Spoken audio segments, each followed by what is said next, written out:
ನಮಸ್ಕಾರ ಸ್ನೇಹಿತರೆ, ಇವತ್ತೊಂದು ಅದ್ಭುತವಾದ ಮುದ್ರೆ ಬಗ್ಗೆ ತಿಳಿಸ್ತಾ ಇದ್ದೀನಿ. ಕಿಡ್ನಿ ಮುದ್ರೆ, ಮೂತ್ರಾಶಯ ಮುದ್ರೆ ಅಂತ ಹೇಳ್ತಾರೆ. ಕಿಡ್ನಿಯ ಸಂಪೂರ್ಣ ಆರೋಗ್ಯವನ್ನು ಕಾಪಾಡ್ಕೊಳ್ಳೋದಕ್ಕೆ ಈ ಮುದ್ರೆಯನ್ನು ನಾವು ಪ್ರಾಕ್ಟೀಸ್ ಮಾಡಬೇಕು. ಯಾವ ರೀತಿ ಮಾಡೋದು ಅಂತ ಇಲ್ಲಿ ತಿಳಿಸ್ತಾ ಇದ್ದೀನಿ ನೋಡಿ.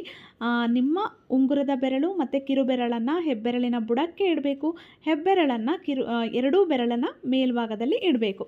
ಇದನ್ನು ಕಿಡ್ನಿ ಮುದ್ರೆ ಅಂತ ಹೇಳ್ತಾರೆ. ಇದು ನಮ್ಮ ದೇಹದಲ್ಲಿ ಜಲತತ್ವವನ್ನು ಕಡಿಮೆ ಮಾಡಿ ಅಗ್ನಿತತ್ವವನ್ನು ಜಾಸ್ತಿ ಮಾಡುತ್ತೆ. ತುಂಬ ಜನ ಕಿಡ್ನಿಯ ಸಮಸ್ಯೆಯನ್ನು ಹೇಳ್ತಾ ಇದ್ರಿ, ಕ್ರಿಯೇಟಿನೈನ್ ಲೆವೆಲ್ ಜಾಸ್ತಿ ಇದೆ, ಅದಕ್ಕೆ ಯಾವ ಒಂದು ಮುದ್ರೆ ಮಾಡಬೇಕು ಅಂತ ಕೇಳ್ತಾ ಇದ್ರಿ. ಅಂಥವರಿಗೆ ಈ ಮುದ್ರೆ ತುಂಬ ಸಹಕಾರಿ. ಕಿಡ್ನಿಯ ಎಲ್ಲ ಸಮಸ್ಯೆಗೂ ಇದು ಉಪಯೋಗ ಆಗುತ್ತೆ. ತುಂಬ ಜನಕ್ಕೆ ಕಾಲುಗಳು ಊದ್ಕೊಳ್ಳೋ ಅಂಥದ್ದು, ಮುಖ ಊದುವಂಥದ್ದು, ಈ ರೀತಿ ಊತ ಬರ್ತಿರುತ್ತೆ ಮೈಯಲ್ಲಿ, ಆ ಸಮಸ್ಯೆ ಕೂಡ ನಿವಾರಣೆ ಆಗುತ್ತೆ ಈ ಮುದ್ರೆಯನ್ನು ಪ್ರಾಕ್ಟೀಸ್ ಮಾಡೋದ್ರಿಂದ. ಇದು ನಮ್ಮ ದೇಹದಲ್ಲಿ ಜಲತತ್ವ, ನೀರಿನ ಅಂಶ ಹೆಚ್ಚಾಗಿ ಏನೆಲ್ಲ ಸಮಸ್ಯೆ ಉಂಟಾಗ್ತಿತ್ತೋ ಆ ಸಮಸ್ಯೆಯನ್ನು ನಿವಾರಣೆ ಮಾಡುತ್ತೆ. ಕಣ್ಣಲ್ಲಿ ಯಾವಾಗಲೂ ನೀರು ಸುರಿಯುವಂಥದ್ದು, ತುಂಬ ನೆಗಡಿಯಾಗಿರುವಂಥದ್ದು, ತುಂಬ ಬೇದಿಯಾಗಿರುವಂಥ ಟೈಮಲ್ಲಿ ಕೂಡ ಈ ಮುದ್ರೆಯನ್ನು ನಾವು ಪ್ರಾಕ್ಟೀಸ್ ಮಾಡಬಹುದು. ಮತ್ತು ತುಂಬ ಮಹಿಳೆಯರಿಗೆ ಬ್ಲೀಡಿಂಗ್ ಜಾಸ್ತಿ ಆಗ್ತಿರುತ್ತೆ, ಅಂಥ ಟೈಮಲ್ಲಿ ಕೂಡ ಈ ಮುದ್ರೆಯನ್ನು ಪ್ರಾಕ್ಟೀಸ್ ಮಾಡಿದ್ರೆ ಬ್ಲೀಡಿಂಗ್ ಕಡಿಮೆ ಆಗುತ್ತೆ. ಈ ಸಮಸ್ಯೆ ಇರೋರು ಎಲ್ಲ ಇದನ್ನು ಪ್ರಾಕ್ಟೀಸ್ ಮಾಡ್ಬೋದು. ಅದರಲ್ಲೂ ಕಿಡ್ನಿಯ ಸಮಸ್ಯೆ ಇರುವಂಥವರಿಗೆ ಈ ಮುದ್ರೆ ತುಂಬಾ ಸಹಕಾರಿ ಅಂತಲೇ ಹೇಳ್ಬೋದು. ಇನ್ನು ಆ್ಯಸಿಡಿಟಿ, ಲೂಸ್ ಮೋಷನನ್ನು ಕೂಡ ಇದು ನಿವಾರಣೆ ಮಾಡುತ್ತೆ. ಮತ್ತು ನಿಮಗೆ ಥ್ರೋಟಲ್ಲಿ ಏನಾದರೂ ಇನ್ಫೆಕ್ಷನ್ಸ್ ಆಗಿದ್ದರೆ ಅದನ್ನು ಕೂಡ ಇದು ನಿವಾರಣೆ ಮಾಡುತ್ತೆ. ನಿಮ್ಮ ದೇಹದಲ್ಲಿ ಊತ ಇದ್ದರೆ ಅದನ್ನು ಇದು ನಿವಾರಣೆ ಮಾಡುತ್ತೆ. ತುಂಬ ಜನ ಪದೇ ಪದೇ ಮೂತ್ರ ವಿಸರ್ಜನೆ ಮಾಡ್ತಿರ್ತಾರೆ, ಅಂಥವರಿಗೂ ಕೂಡ ಇದು ಸಹಕಾರಿ.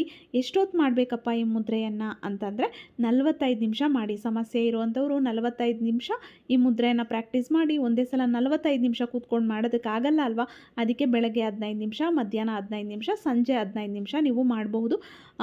ಯಾವಾಗ ಬೇಕಿದ್ರೂ ಮಾಡಬಹುದು. ಅಂದರೆ ನೀವು ಊಟ ಆದಮೇಲೆ ಮಾಡಬೇಕಾ, ಊಟಕ್ಕೆ ಮುಂಚೆ ಮಾಡಬೇಕಾ ಅಂತ ಎಲ್ಲ ಕೇಳ್ತೀರಾ. ಯಾವ ಸಮಯದಲ್ಲಾದರೂ ಬೇಕಾದರೂ ನೀವು ಪ್ರಾಕ್ಟೀಸ್ ಮಾಡಿ. ಟಿ ವಿ ನೋಡ್ತಾ, ಟ್ರಾವೆಲ್ ಮಾಡ್ತಾ, ಯಾವಾಗ ಟೈಮ್ ಸಿಗುತ್ತೆ ನಿಮಗೆ ಆವಾಗ ಪ್ರಾಕ್ಟೀಸ್ ಮಾಡಬಹುದು. ನೋಡಿ ಯಾವ ರೀತಿ ಮಾಡೋದು ಅಂತ ಕೂಡ ತೋರಿಸ್ತಾ ಇದ್ದೀನಿ. ಈ ರೀತಿ ನಿಮ್ಮ ತೊಡೆಯ ಮೇಲೆ ನಿಮ್ಮ ಕೈಗಳನ್ನು ಇಟ್ಟು ನೀವು ಪ್ರಾಕ್ಟೀಸ್ ಮಾಡಿ.